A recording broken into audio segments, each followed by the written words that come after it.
It was about 30 years ago. Billy was hiding out in an abandoned farm near Stinking Springs.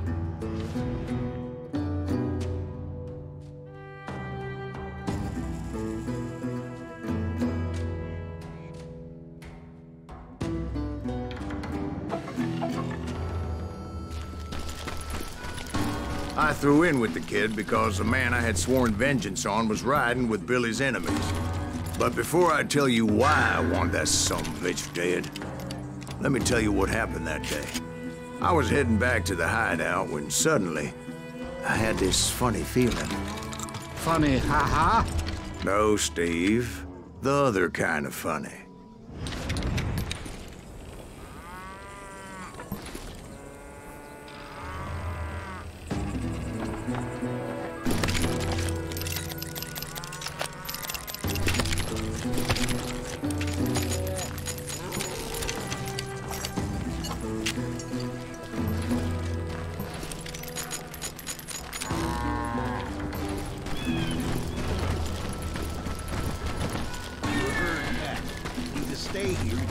I knew those two morons would never let me through. I had no choice. Is he with us?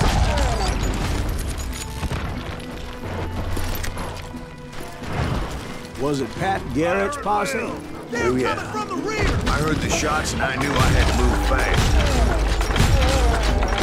Garrett and his army of deputies had surrounded the entire homestead. I decided to help Billy and the boys out of it. Hey, we have one behind So that's just what I did. Covering fire! You're dead! Watch out! One of them! He's right behind us! Where the hell's Jeff? Jeff around when you need it! Come out! Let's send these some bitches running!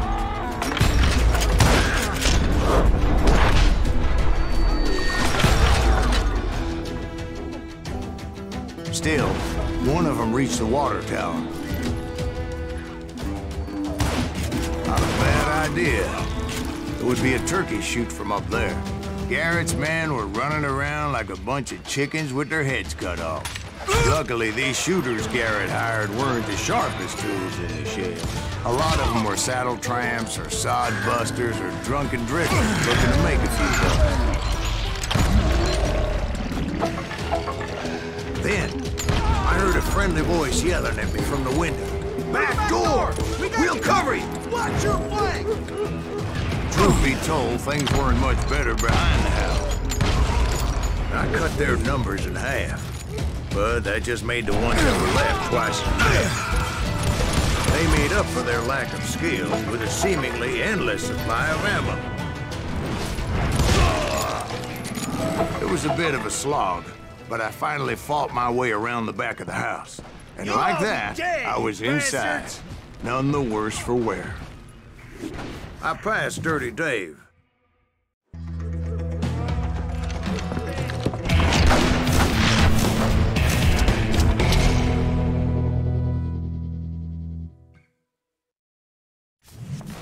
Billy looked at me and said, "About time, amigo. Grab a gun and get to the window." Wait, so you were friends with Billy the Kid? Yeah, sort of.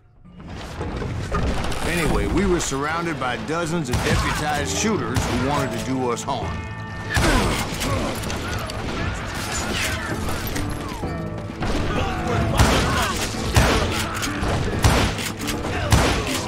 I can keep this up all day! I'm telling you, Garrett's men were dropping like flies, but they just kept on coming.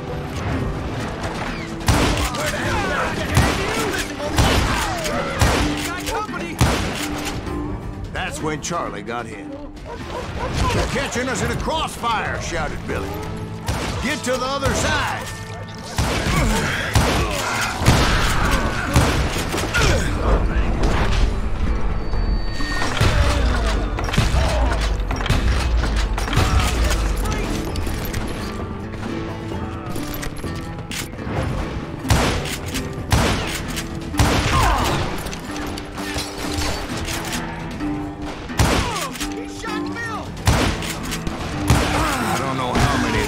Suckers I personally put down, but it was pretty clear, even to Billy, And maybe discretion was the better part of valor.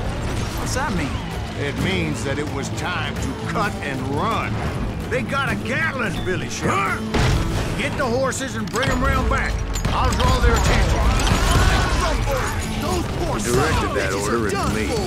And I thought, what the hell do I have to do? Many would have fled in my place. But I had that false sense of invincibility that many young men, like Jack here. What are you saying, old man? Jack, he's just joshing with you. Yeah, he better be. Mr. Graves, please. Please, call me Cyrus. Now, where was I? You were heading for the barn. Right. Making my way past a passel of fallen foes. Sounds like Garrett hired a whole regiment of hired guns. Yeah, and just when I thought I was done with them, more of these hapless bastards would pop up. Finally, I had the stables within my reach.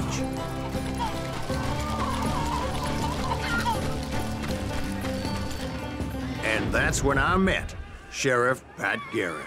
I read that you went toe-to-toe with him, sir. That backstabbing bastard with that tacked-on tin star.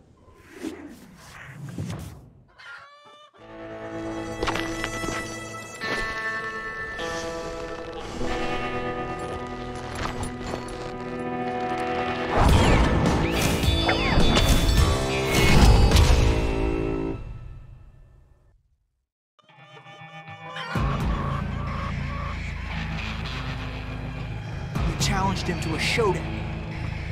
You read that in a dime novel? It said he showed no fear as he took your measure with eyes like a rattlesnake.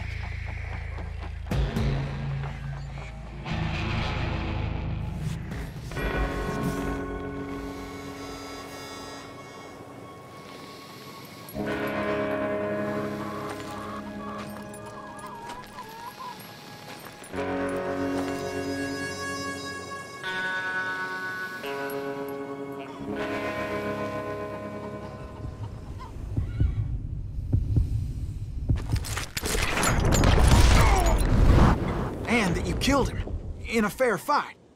Is that what that penny dreadful says? No, boy. That ain't what I meant when I said I met Pat Garrett.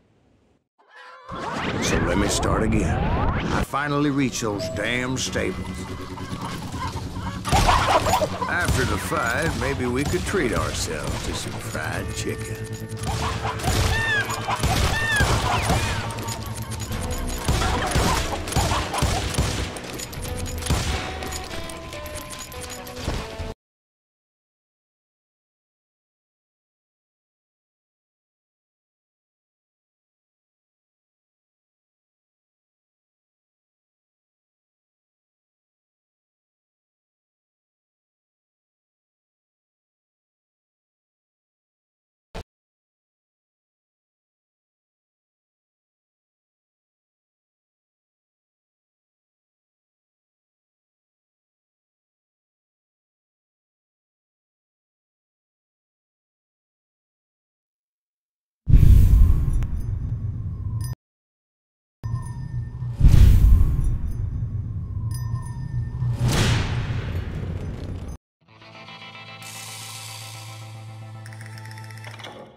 It was about 30 years ago. Billy was hiding out in an abandoned farm near Stinking Springs. I threw in with the kid because the man I had sworn vengeance on was riding with Billy's enemies. But before I tell you why I want that son of a bitch dead, Let me tell you what happened that day. I was heading back to the hideout when suddenly I had this funny feeling. That's not fair. Funny, haha. Who's that? No, Is he with us? Steve. The other kind of funny.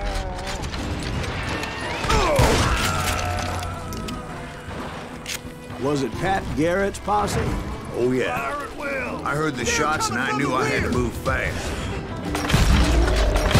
Garrett and his army of deputies had surrounded the entire homestead. I decided to help Billy and the boys out of it. So that's just what I did. As the governor of New Mexico was paying for the kids' apprehension, Garrett was able to hire every gun hand in Lincoln County. One of them! Garrett's men were running around like a bunch of chickens with their heads cut off. Send these some bitches running! Still, one of them reached the water tower. Not a bad idea. It would be a turkey shoot from up there. Luckily, these shooters Garrett hired weren't the sharpest tools in the shed. A lot of them were saddle tramps, or sod busters, or drunken drifters looking to make a few bucks.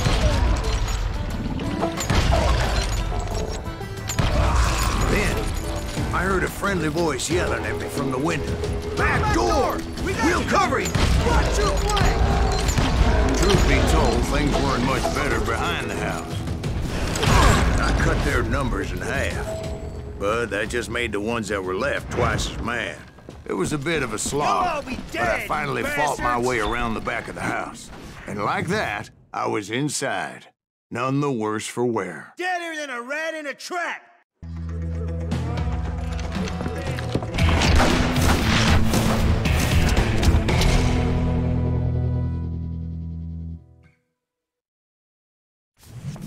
Billy looked at me and said, "About time, amigo! Grab a gun and get to the window." Wait, so you were friends with Billy the Kid? Yeah, sort of. Anyway, we were surrounded by dozens of deputized shooters who wanted to do us harm.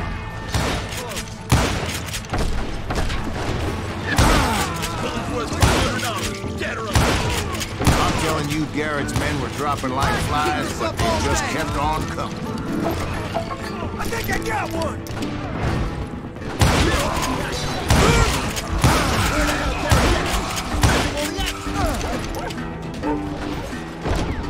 That's when Charlie got hit.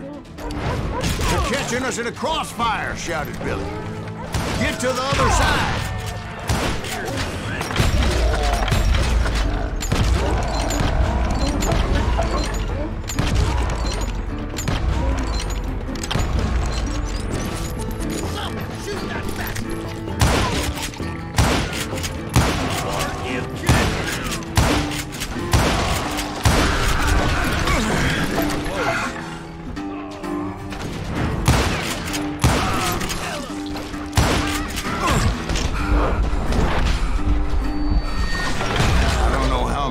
Cocksuckers I personally put down, but it was pretty clear, even to Billy, that maybe discretion was the better part of valor. What's that mean? It means that it was time to cut and run. "They got a Gatling!" Billy shouted. "Get the horses and bring them round back. I'll draw their attention." Run for it! Those poor sons of He directed bitches that are order done at for! me, and I thought, why the hell do I have to do it? Many would have fled in my place. But I had that false sense of invincibility that many young men have.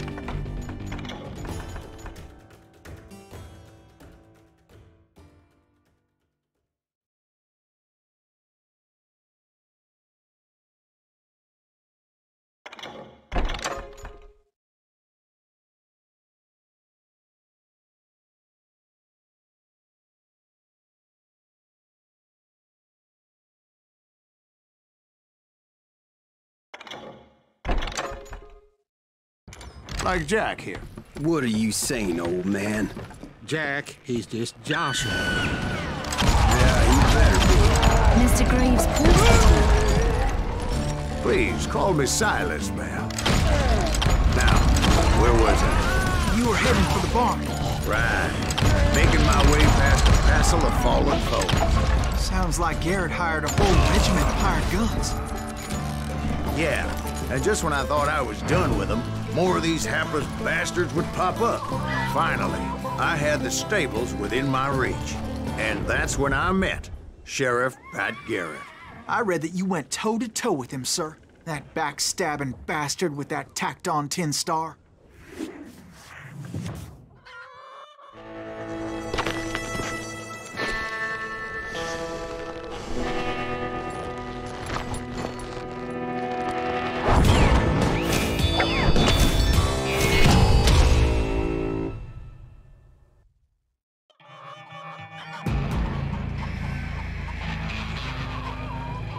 Challenged him to a showdown. You read that in a dime novel? It said he showed no fear as he took your measure with eyes like a rattlesnake.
Killed him in a fair fight. Is that what that penny dreadful says? No, boy. That ain't what I meant when I said I met Pat Garrett. So let me start again. I finally reached those damn stables. Stepped inside, and last thing I heard was Garrett's voice. That's not Billy. And go on. How did it end? And, boy, that was just the beginning.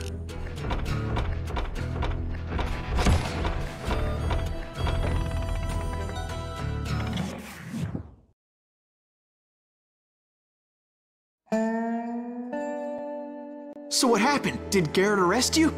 Yeah, after I came to, the bastard had clocked me with his Colt.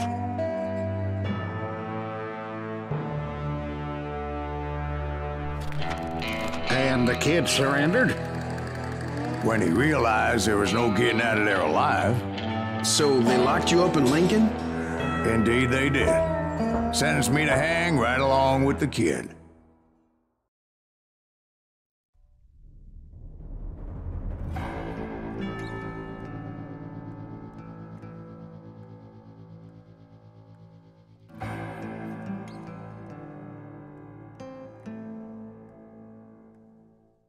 It's important to know that I was only riding with Billy so I could find the bastard I was after.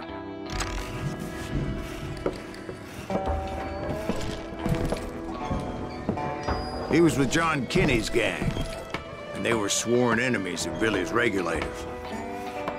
Why were you after him? I owed that son of a bitch a bullet for what he had done to me and mine.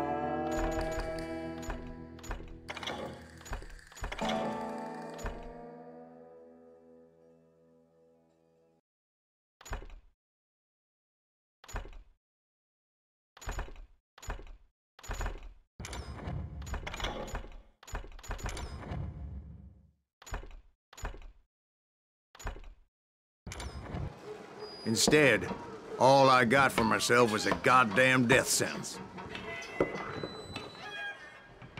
Luckily, it was right around then that I heard Billy make his move. He shot Jim Bell and a few other guards as he made his getaway.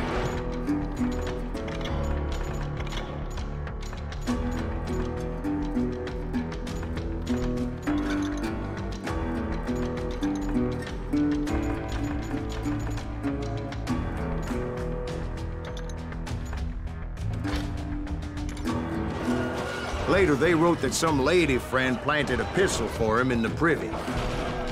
What the papers didn't say is that Billy helped me escape, too.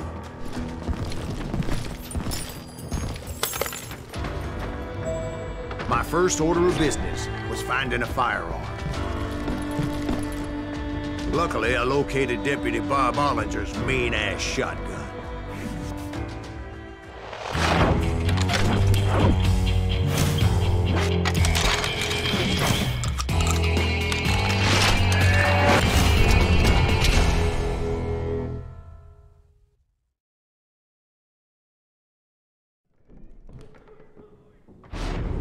I saw Billy through the window, and he yelled that I should take to the rooftops to make my escape.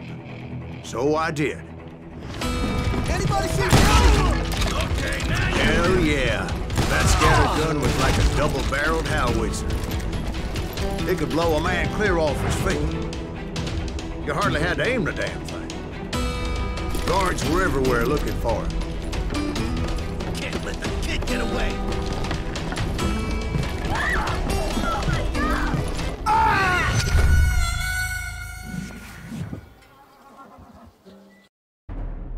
Anybody see him?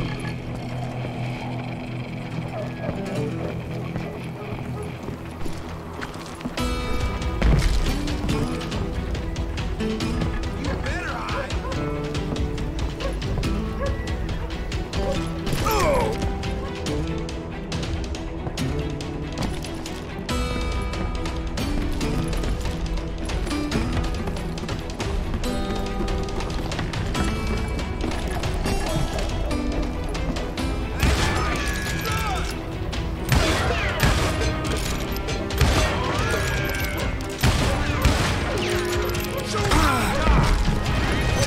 Jump from roof to roof like a damn alley cat.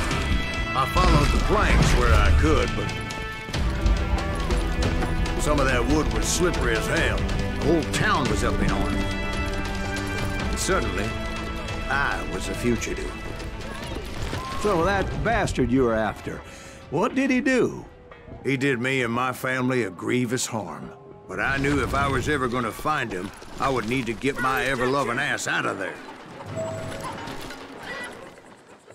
I tried to be stealthy and sneak my way past. You! This town doesn't have a moment's place. But hell, if they weren't all waiting for me.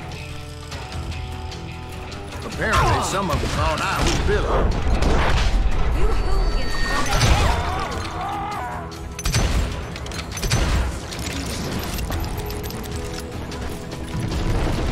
Let's do this! Down somewhere. They're shooting in the street. See, me and the kid shared a certain similarity in build and coloring. I was just glad I had Deputy Bob's mean-ass shotgun. Get your head started!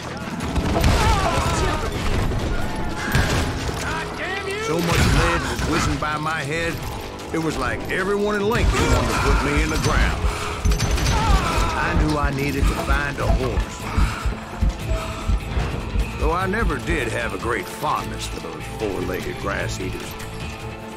Smelly, sweaty, ungrateful beasts. We prize them too high, if you ask me.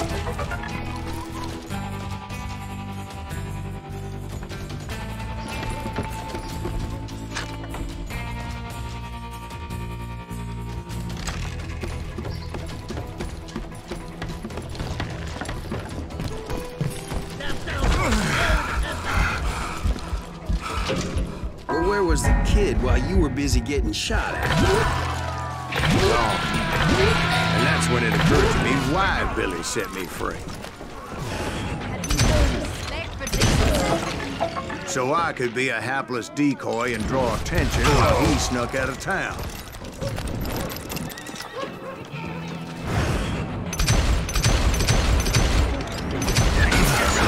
I knew if I made it out of there in one piece, no one would put a price on my head.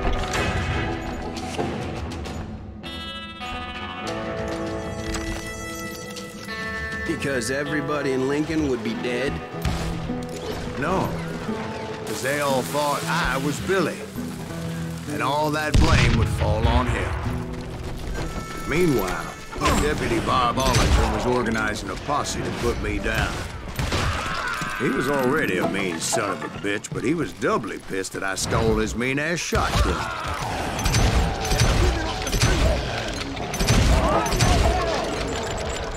How the hell did he get away? Hey, I'll flank him!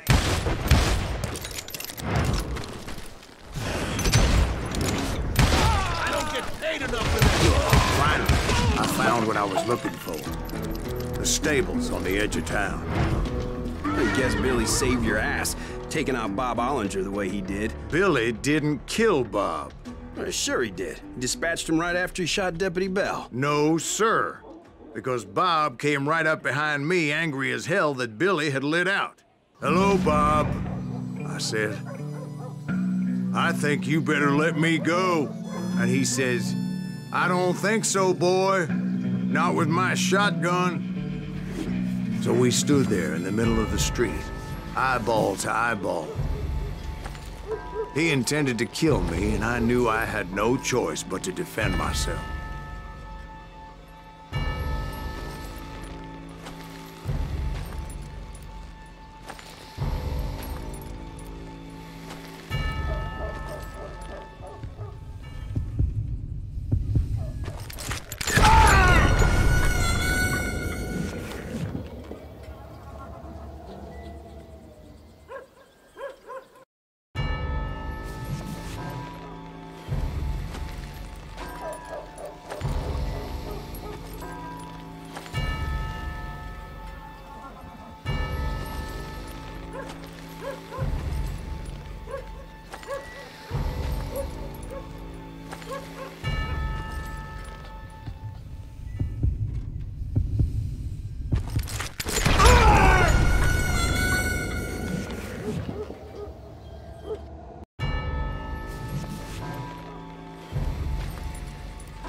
I killed him in a fair fight.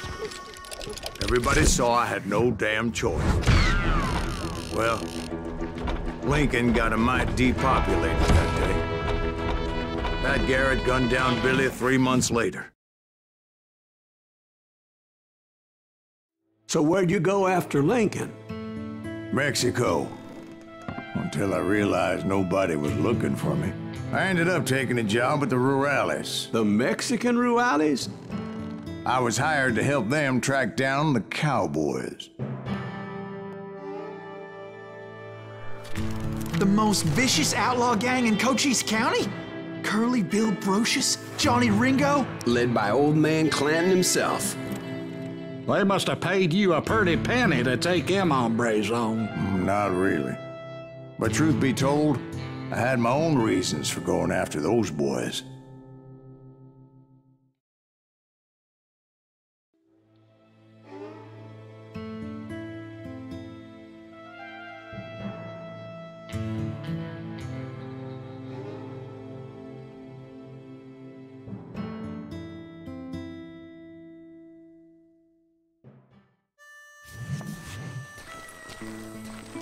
So was the bastard you were after now riding with the cowboys? Roscoe Bob Bryant was his name. Oh. But no, this time it was a different bastard I was after. The aforementioned Mr. Ringo. And yes, he was working for old man Clanton. Where's he going? I came upon them robbing a stagecoach, which wasn't surprising, being they were such murderous thieves and bastards. The bandits wore red scarves, so I knew they worked for the old man. Over there! There! I did my best to help them.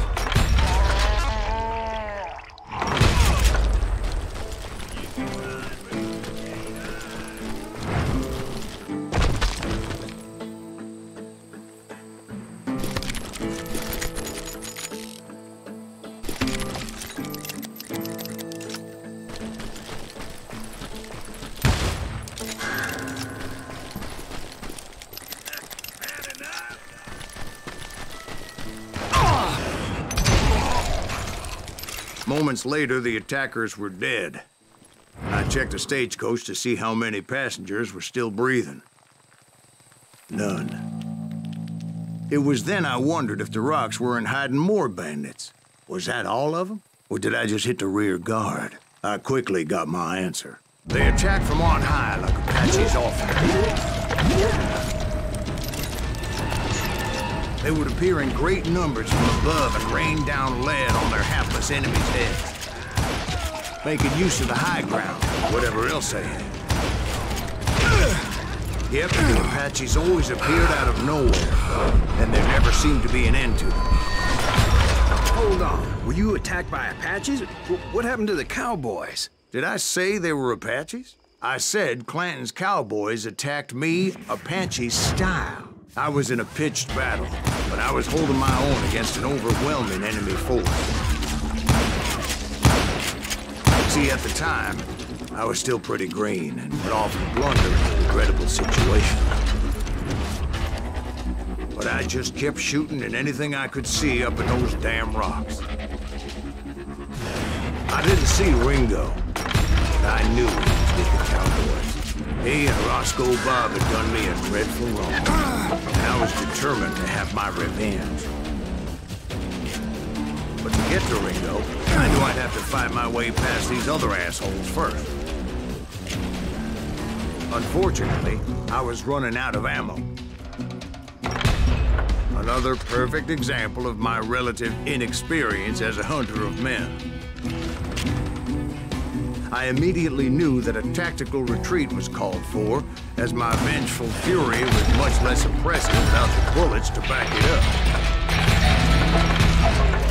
Don't let him get away with that.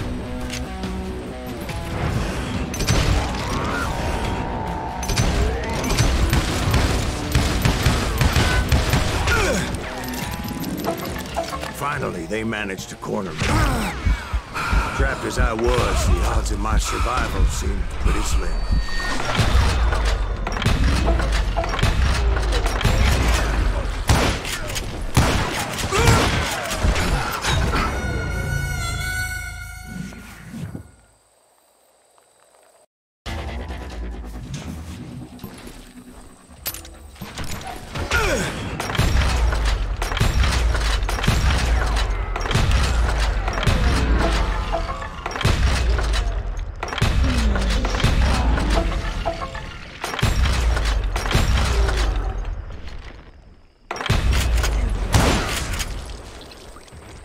Luckily, serendipity was on my side as I suddenly spotted a way out of my predicament.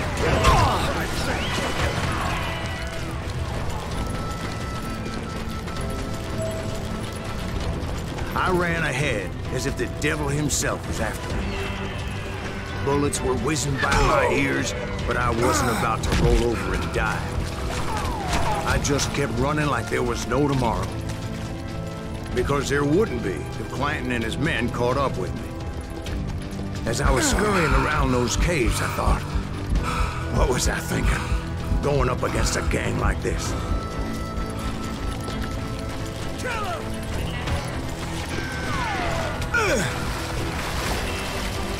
I just kept running, not knowing where the hell I was going. And that's when something miraculous happened. Like manna from heaven. I found the desiccated remains of what looked like an Apache warrior. The old weapon next to him supplied me with some much-needed ammunition.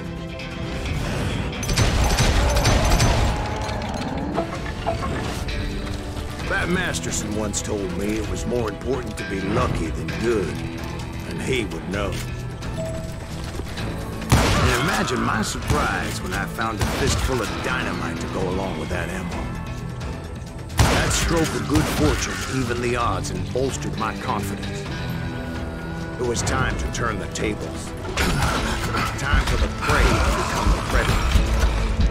Time for the hunted to become the hunter. Time. All right, Jesus, we get it. They were right where you wanted them. That's right. I was done running. The old man's boys were not expecting that. No, sir. I came at them like a wildcat. My fury knew no bounds, It was finally time for that old man to pay for his sins.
I yelled out at the top of my lungs, "Clanton, I'm coming for you!"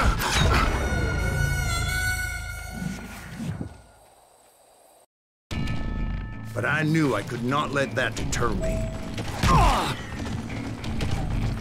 Not if I was to find and kill Ringo. I needed to get that old man off that gun.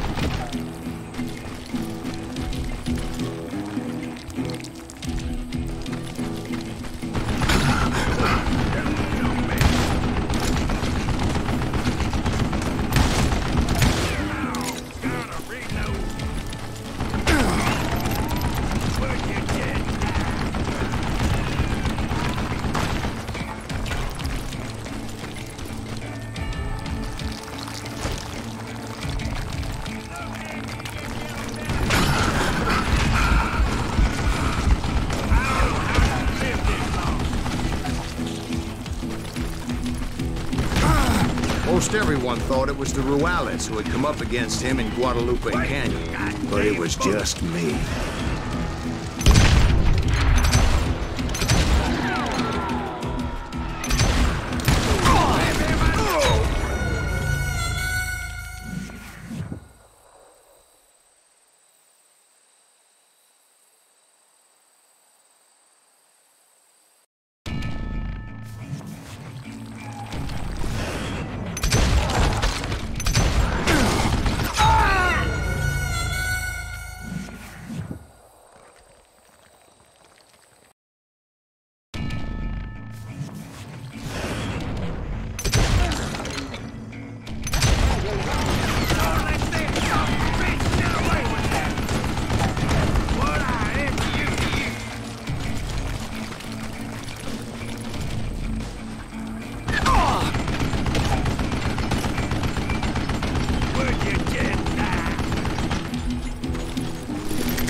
one of the cowboys made it out of there alive, and told Ike and Billy Clanton that it wasn't a Mexican who took their father's life that day.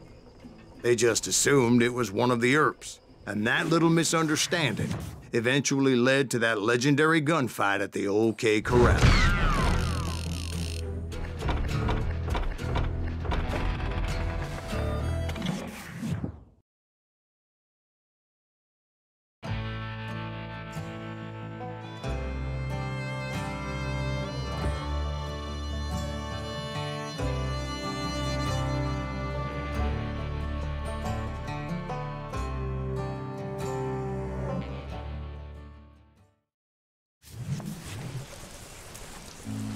A few weeks after that dust-up at the OK Corral, I was still after Johnny Ringo.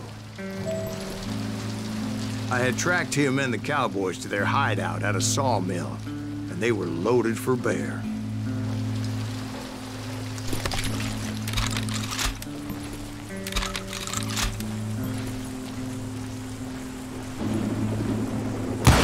So, what exactly did Johnny Ringo do to piss you off? Well, him and that other bastard. Roscoe Bob Bryant? Yep. They both deserve to die, and I promise I'll tell you why. But first I need to tell you about the cowboys' new boss, Curly Bill Brocious. Herb's coming! Get ready, boys.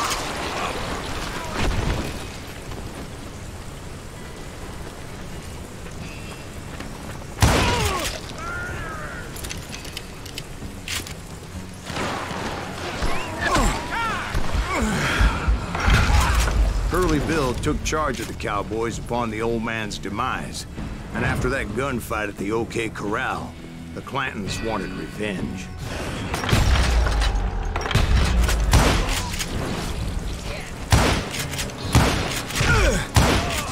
So they murdered Morgan Earp, and grievously wounded his older brother, Virgil.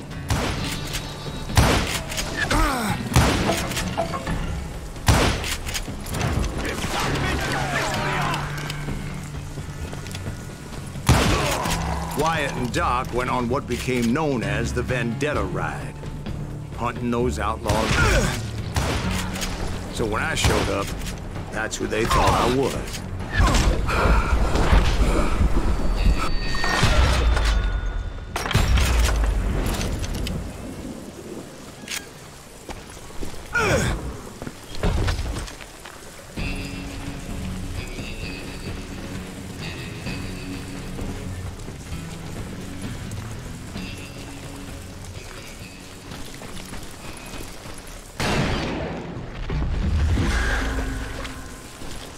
There were killers around every corner, all wearing red bandanas.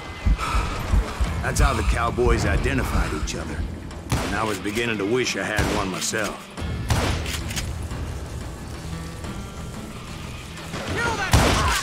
But I wasn't about to let Ringo walk away unscathed. And that's what drove me forward. They say that Ringo was infernally fast.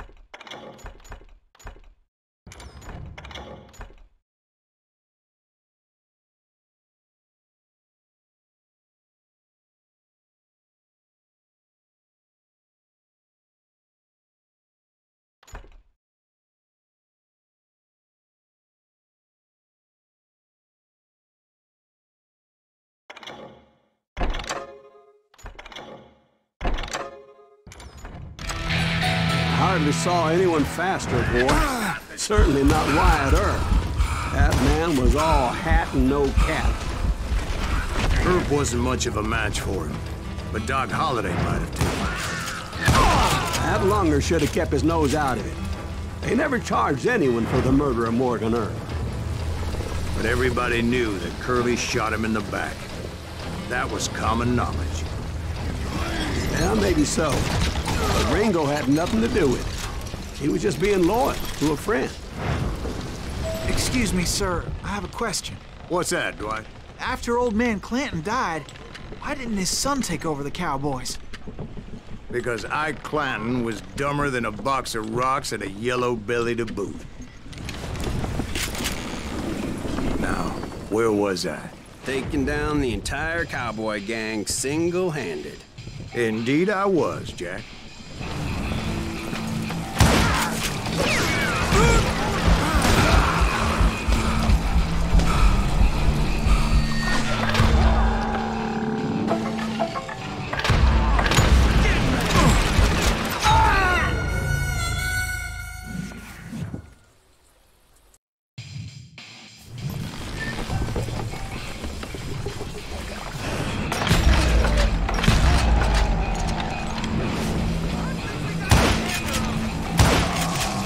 wasn't easy, as those boys had good cover.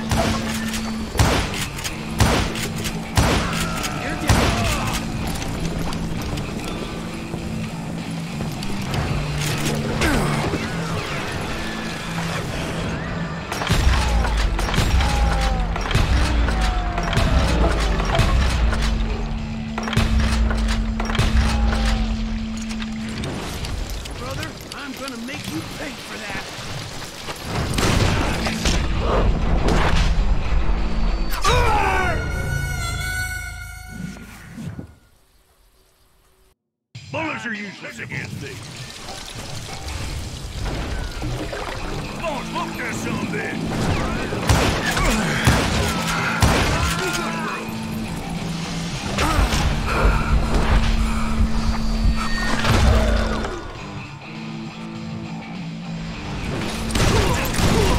There were carts everywhere, piles of lumber, and God knows what else for people to hide behind.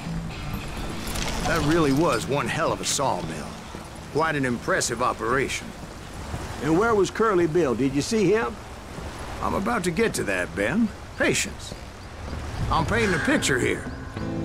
There was this beautiful waterfall and a crystal clear stream that led to a verdant valley that was truly... Consider your picture painted. What happened next? Well, finally the bastards that were still alive made a last stand.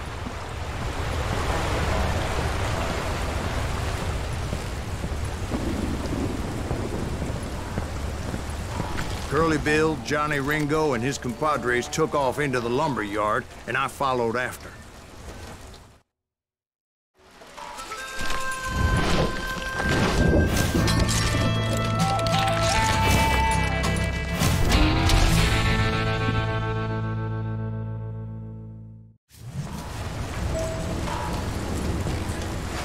Are you saying they ran? Cowardice was not in Ringo nor Curly Bill's nature. No, sir. I never said they were running scared. They just wanted me out in the open. Time to dance with the devil. You working quiet,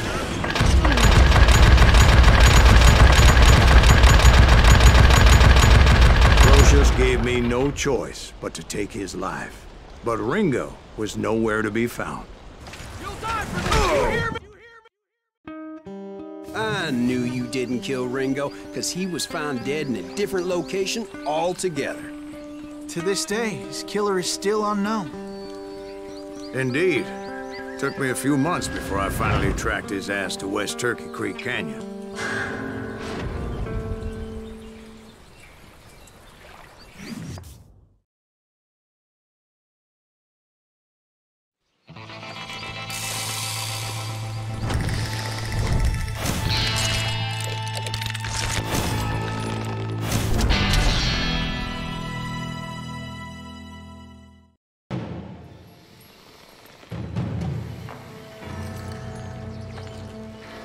That's incredible, sir.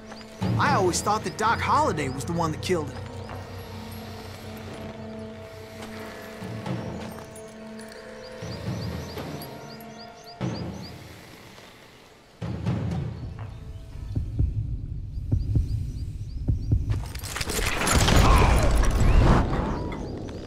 Sorry I had to ruin the legend for you, boy.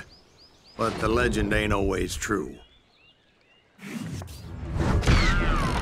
Doc Holliday had nothing to do with the death of Johnny Ringo.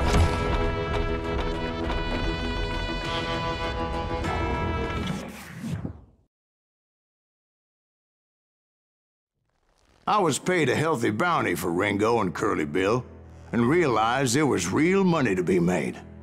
That's why I went after Henry Plummer.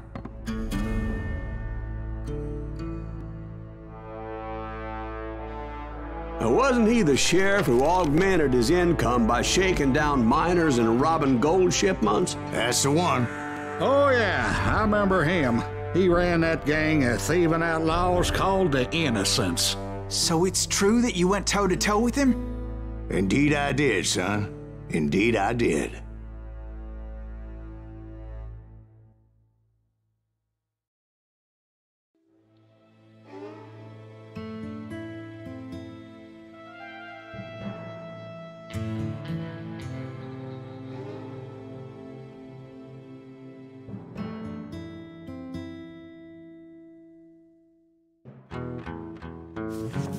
I knew I needed resources if I was going to track down Roscoe Bob Bryant, and hunting Plumber looked like a good way to get rich quick. As the local vigilantes exposed him as the leader of the bandits, and put a generous price on his head. Plumber rallied his gang to plunder one last gold mine before making their escape, and that's where I thought I'd find him.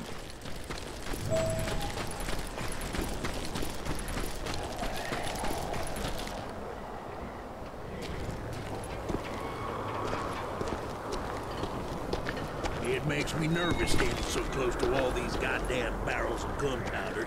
Why would you be nervous? No one has the bonus purpose. As my late father pointed out to me more than once, we're fine. God made men. George is up there. Samuel Colt made them equal. Nothing gets past him. Oh yeah? Who the hell is that then? Don't let him get a shot up!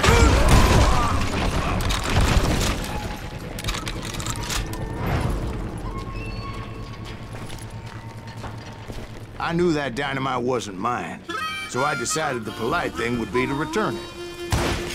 It was the biggest gold rush since Sutter's Mill in '48. Unfortunately, prospectors weren't the only ones drawn to those riches. There were thieves and killers, robbing travelers and hijacking gold shipments. Like those that ran with Plumber. Some were just regular folks I knew from town, drawn by greed and easy pickings. Charlie Crow, blacksmith. Plumber had a lot of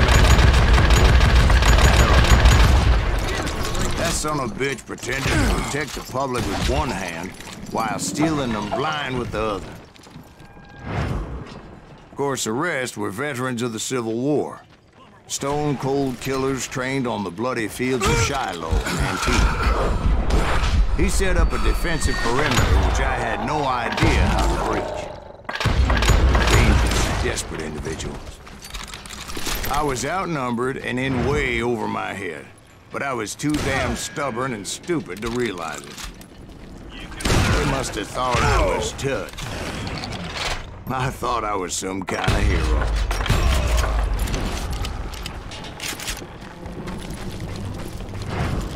I finally made it past and headed on to meet my destiny.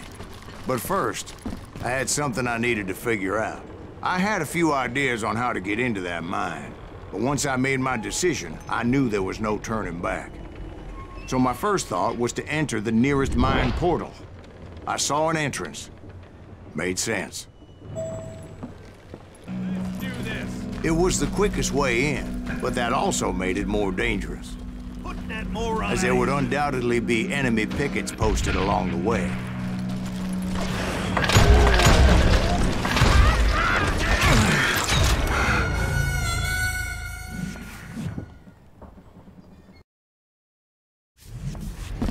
Let's do this! Do you know who we are?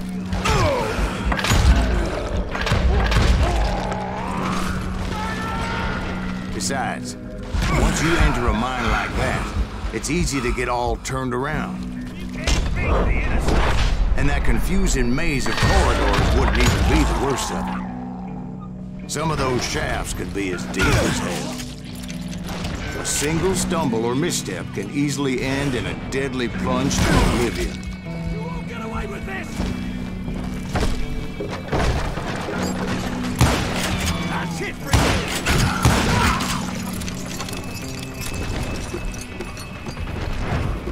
I got this!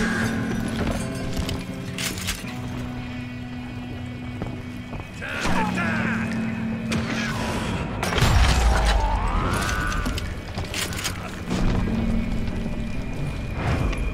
Quick reflexes often make up for a lack of common sense. Luckily, I was never one to be easily bushwhacked. I would just need to be careful not to blow myself to kingdom come. With all that gunpowder and dynamite everywhere, a body has to know what he's shooting at.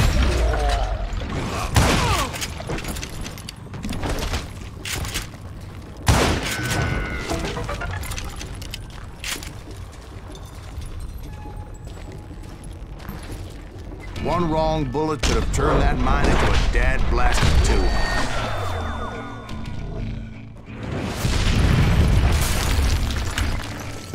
I freely admit that my plan of attack was not just moronic, but clearly insane.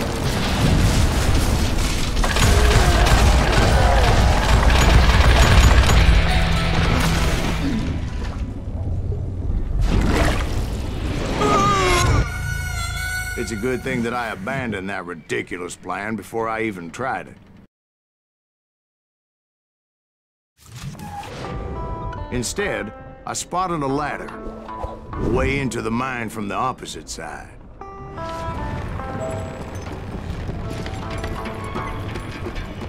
It was a long way around, but that approach seemed more sensible at the time. Of course, being I had a problem with heights, that scaffolding scared the bejesus out of me. Climbing down that ladder required some caution, because even though I had a younger man's reflexes, no man can dodge a damn bullet while climbing down a rickety ladder. I was determined not to give up, however, as Sheriff Plummer seemed quite the despicable character. When the vigilantes discovered what the sheriff was up to, people were outraged. That 10,000 they put on his head would go a long way to helping me find old Bob. And I had made it my mission to settle that score come hell or high water.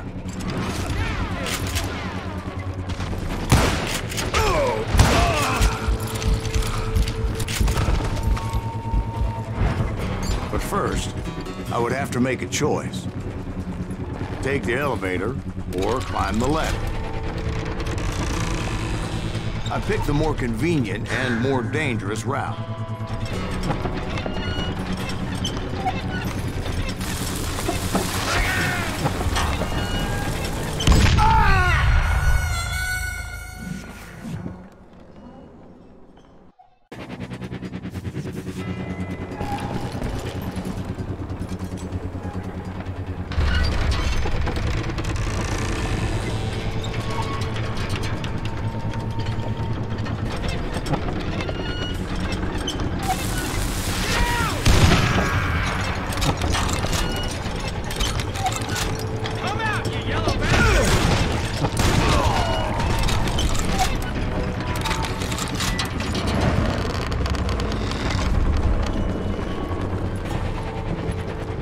Plummer was a mad dog killer, and the people of Nevada City deserved better.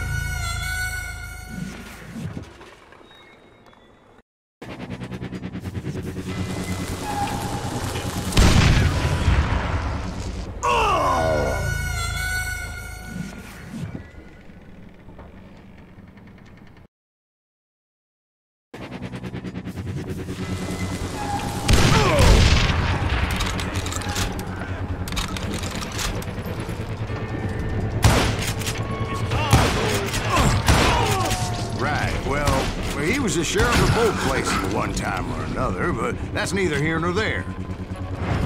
The point was, taking him down would save a lot of lives, including my own.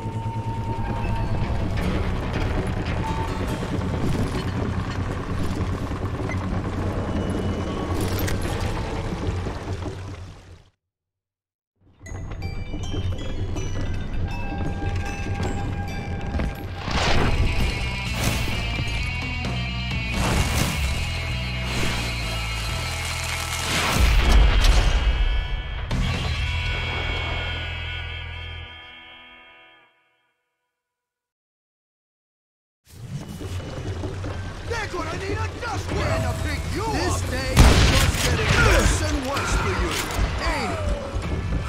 Henry Plummer was clearly unhinged, and I could see right away. I need some help here. Come on, boys, take this cocksucker out.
So that's how Henry Plummer died. Him and his crew were worth their weight in gold. And now, I was officially a bounty hunter.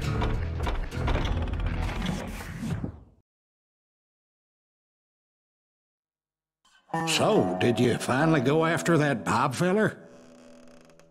Well, I heard word he was in Kansas with John Wesley Hardin. So that's where I went. Where in Kansas? Abilene. Why do you ask, Ben? No reason. Was Hardin as fast as Ringo? Ringo was fast, but John Wesley was as fast as the devil himself.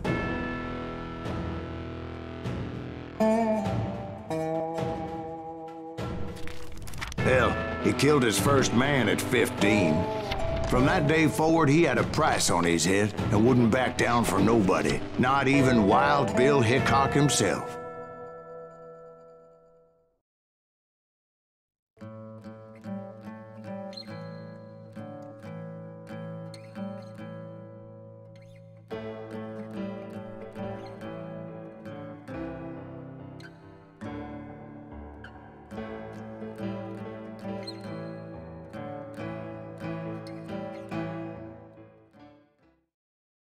I dodged death many a time, and that night in Abilene was no different.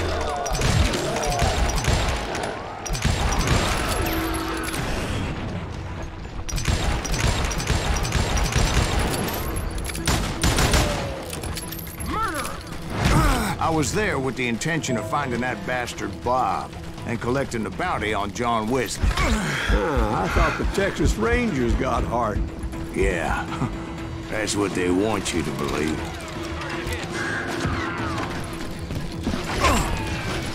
It was cold in a witch's tit and a brass bra that night as I fought my way past his loyal compadres. The very same saloon we're sitting in today.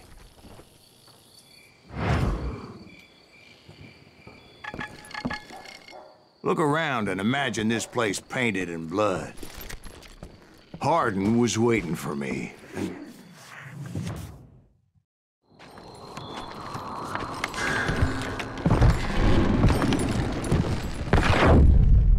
Wait, I'm jumping the gun here.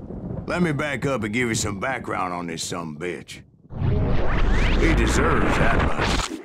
Don't you think so, Ben? John Wesley Hardin was a killer. By the end, he confessed to taking the lives of 42 men. Fathers and husbands, brothers and sons, men with families who cared about them. Families who put up money in hopes of finding justice. He was a bona fide folk hero by then, and had amassed a gang of armed miscreants and other assorted thugs. He and his men set up camp outside of town, and I was hoping Bob was among them. God damn it!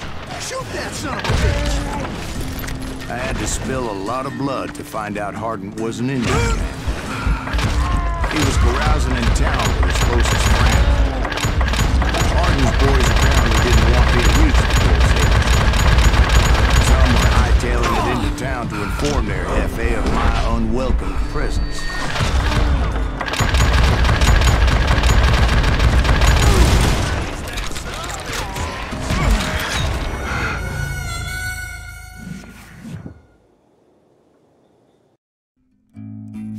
Better 3 hours early than a minute too late. They didn't ask why I was there. They knew.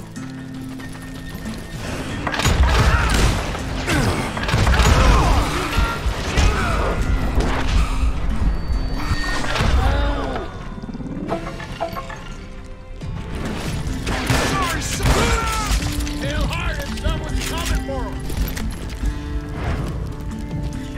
Stop that sumbitch! Let the boys know we got another law dog. Kill them all!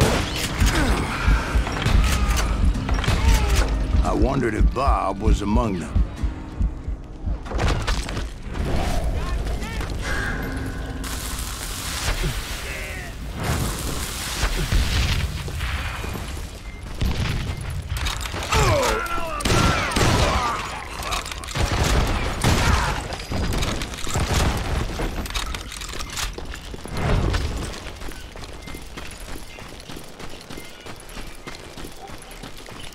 And I steeled myself for the fight ahead. For as good as I was, deep down I wondered if John Wesley wasn't just a little bit better. Before I could test my mettle against Hardin, however, I would first need to dispatch his cadre of hired killers. Most of these degenerates were beyond redemption, but John Wesley might have been a different story. I didn't learn until later that that night was in fact his birthday celebration.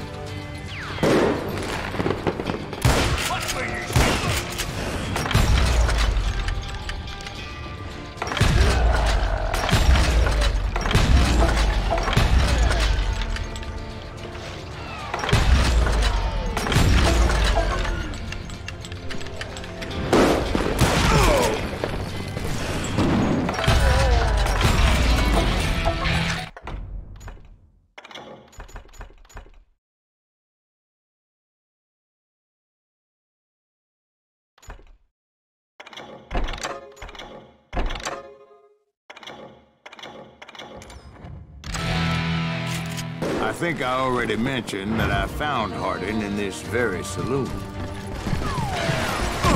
Suffice it to say, nobody there was happy to see me. It's almost as good as me.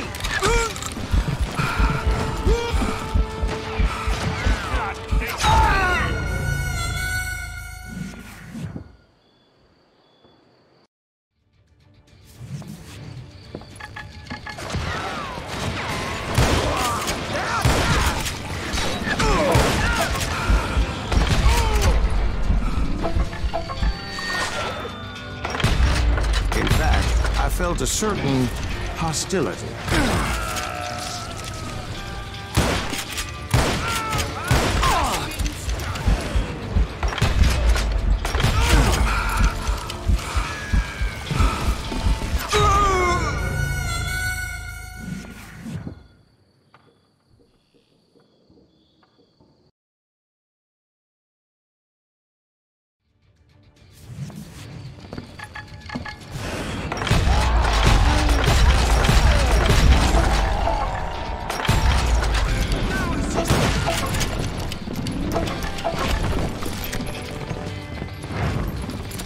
Yeah, you know you can't.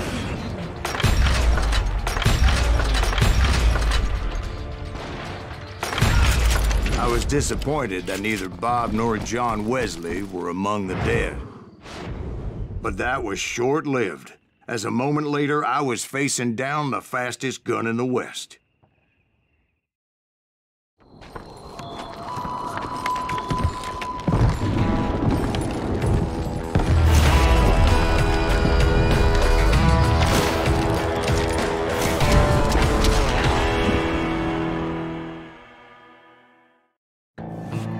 I felt a bolt of adrenaline, or maybe that was fear.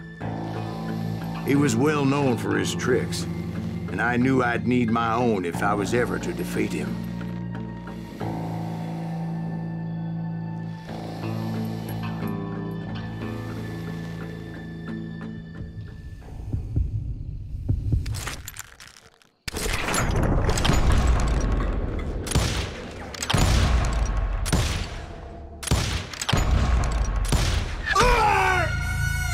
No, wait!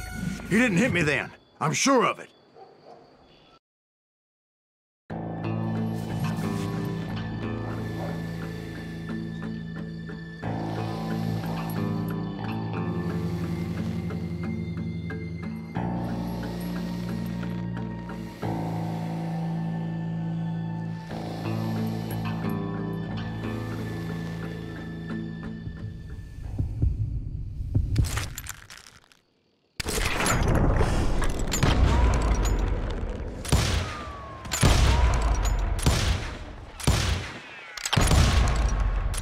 That man was faster than greased lightning. But being inebriated as he was, he didn't count his shots. And now, he was at my mercy. So he didn't die? No, I sent him to prison. Years later, after he was free, some restless avenger took his life. Shot him in the back in a saloon just like this one. Anybody up for another beer? Ben?